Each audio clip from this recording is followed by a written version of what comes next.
Hi, this is Avisha.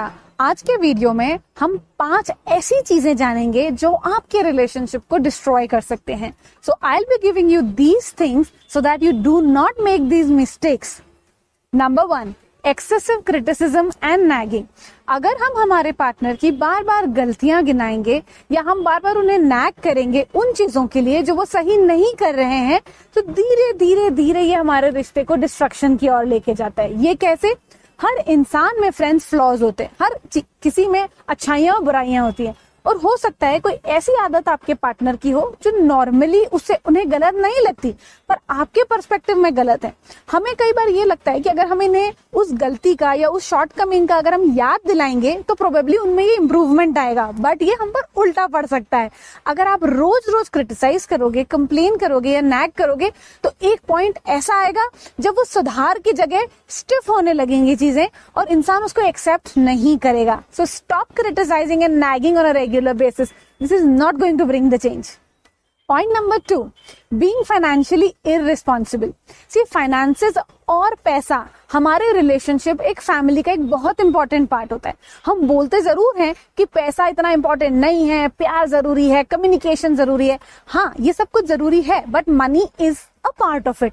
हमारे रोजमर्रा के खर्चे, हमारे वेकेशंस, हमारी शॉपिंग, हमारी ग्रोथ, हमारा घर, हमारी कार, हर चीज पैसों से चलता है। सो मनी इज इम्पॉर्टेंट। और अगर हमारा पार्टनर या आप अगर मनी को लेकर रिस्पॉन्सिबल हैं तो एक इनसिक्योरिटी हमारे पार्टनर के मन में आती है। उसे ट्रस्ट नहीं आता कि इस इंसान के साथ मैं फ्यूचर में मनी वाइज या फाइनेंशियली सेफ जोन में हूं।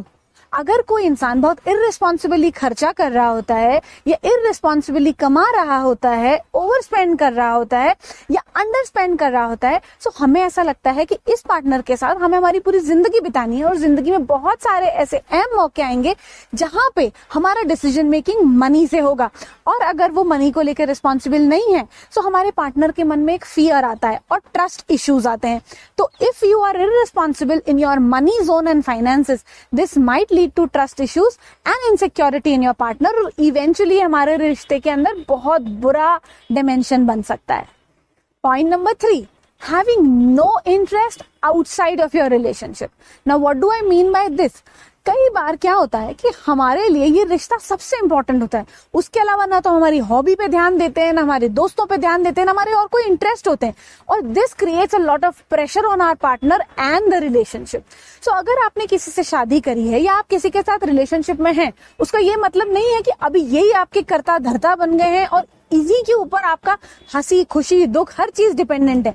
तो इसलिए I would tell you, if you are not pursuing any other interest, if you are not having other hobbies, if you are not having other friends, so this will create a lot of pressure on your relationship and eventually destroy it.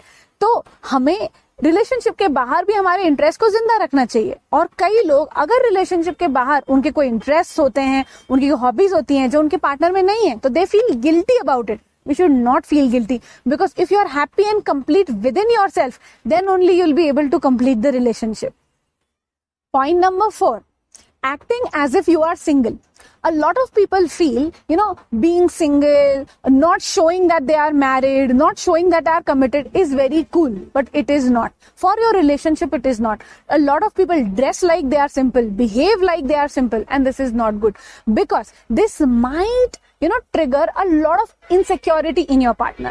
अगर आप ऐसे behave कर रहे हो जैसे कि आप single हो, आप ऐसे दोस्त बना रहे हो, आपके खर्चे ऐसे हैं, आपके पहनावा ऐसे, आपके रहन सहन, आपकी मैच्योरिटी, हर चीज अगर ऐसी है जैसे एक सिंगल इंसान की होती है, तो कहीं ना कहीं आपके रिलेशनशिप के अंदर वो मैच्योरिटी नहीं आ पाएगी। अगर आप किसी के साथ कमिटेड हैं, so you should be proud of it and your behaviour should reflect it. For example, अगर आपकी वाइफ कुछ इस तरीके से बिहेव करे जैसे कि वो सिंगल है, वो उस तरीके से अपनी फ्रेंड्स के साथ घूम रही है, पहन रही है, दूसरे लोगों के साथ बिहेव करे, this might creep in a lot of distrust and insecurity in your husband. Similarly, if your husband is not responsible enough, not coming back home on time, not even feeling, just living a bachelor life, लोगों को ये बहुत ज्यादा cool लगता है, but eventually ये रिश्ते पे आता है। अगर आपने as a husband and wife एक responsibility ली है, if you are building a family together, then a family has some responsibilities, a family has some boundaries, and you need to respect it if you want कि आपका रिश्ता बहुत लंबे समय तक बहुत अच्छा चले। Fifth point, following impulses and compulsions.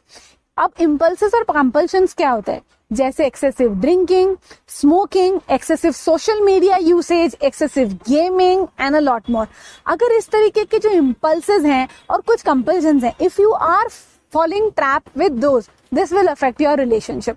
आपको ऐसा लगता है कई बार कि अगर आप किसी चीज से परेशान हैं, आपको किसी चीज का प्रेशर है, so we start watching a lot of TV, we start shopping a lot, we start clubbing a lot, और हमें ऐसा लगता है कि ये हम हमारी खुशी के लिए कर रहे हैं, so that we remain sane. But eventually ये हमारे रिश्ते के ऊपर उल्टा आके गिरता है.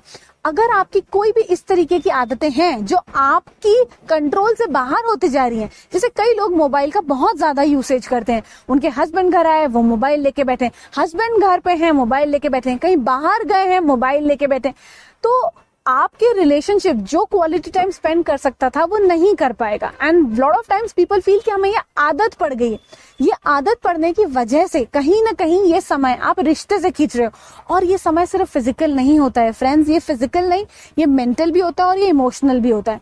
अगर आप ड्रिंकिंग में, स्मोकिंग में, और भी when you for example lot of people when they don't feel good they go excessive shopping. आप पूरे टाइम शॉप कर रहे हैं और ये आपका एक एस्केप रूट बन गया.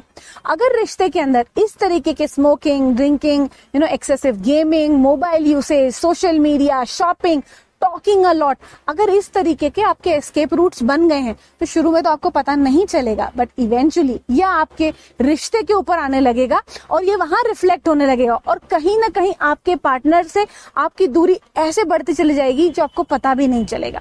So these were the 5 very important things that might destroy your relationship. तो इन चीजों का आप ध्यान रखिए, ये मिस्टेक्स आप नहीं करिए, और आप चेक करिए कि अगर आपके रिश्ते के अंदर ये कुछ भी चीजें हो रही हैं कम ही मात्रा में, तो अभी उन्हें चेक लगाइए, और इस वीडियो को अपने उन सारे फ्रेंड्स के साथ शेयर करिए जिन्हें आपको लगता है कि ये मदद करेंगे. And I will be very happy अगर ये वीडियो आप अपने पार्टनर के साथ बैठ कर देखें, ताकि दोनों एक दूसरे से शेयर कर सकें, बता सकें और खुलकर कह सकें कि कहाँ इनमें से कोई मिस्टेक आप अपनी पार्टनर में देख रहे हैं, और अगर आपके अंदर भी इनमें से कोई मिस्टेक आपको रियलाइज हो रही है तो आप अपने पार्टनर के आगे जरूर एडमिट कीजिए. Do subscribe to this channel, comment below whatever you like, whatever mistake that you are making, or any other mistake that you would like to add on with me. Thank you so much for watching. So thank you for watching this video till now. So I have an amazing gift for you. In the description box below, I have shared a link of a relationship assessment form. Do fill that form. It will give you a lot of clarity. आपके relationship के बारे में आपको वो clarity देगा. And if you fill that form, you get a free one-to-one consultation call with me. So go ahead and do that. I am there with you.